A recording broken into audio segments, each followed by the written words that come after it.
सांग्यार कुर्डी अशे तरेन ह्यो मुर्ती उदकांतल्यान काडल्यो.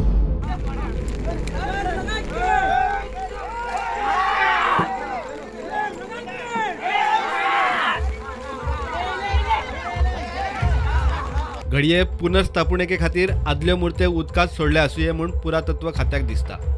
अनुगिमात उदकाची पातळी चडूच देंविल्ल्यान कुर्डी ह्यो मुर्त्यो मातयेंत दिसल्यो. मोडतोड जावची न्ही म्हूण पुरातत्व खात्यान त्यो ताब्यांत घेतल्यो. And upon some research we came to know that these sculptures were immersed by the villagers of Solkorna, where in the temple of Betal the new sculptures were installed and the earlier ones were immersed in the Kurdi dam water.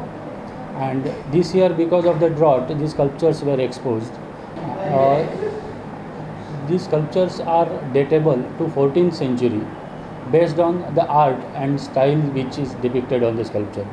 The sculpture of Veta, which is the tallest among all, has lot of intricate designs, carvings as per iconography, which is found in Goa as well as South Konkan. If you see the headgear of this sculpture, it consists of various snakes. There are 15 snakes which are depicted on the headgear.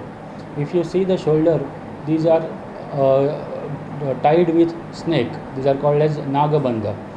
If you see on his stomach, you will find a scorpion, which is typical on the sculpture of Betal. So there are quite a few detailed decorations and motifs, which tells us that this sculpture belonged to 14th century and comparable with the later art of Kadamba period. If you see the surrounding area of Kurdi and Solkarna village, you find lot of archaeological remains dating back to the era of Kadamba and art belonging to the later Kadamba era. And this is one of the very significant achievements of the department in very recent years. प्रुडंटा खातीर चेतन गवस.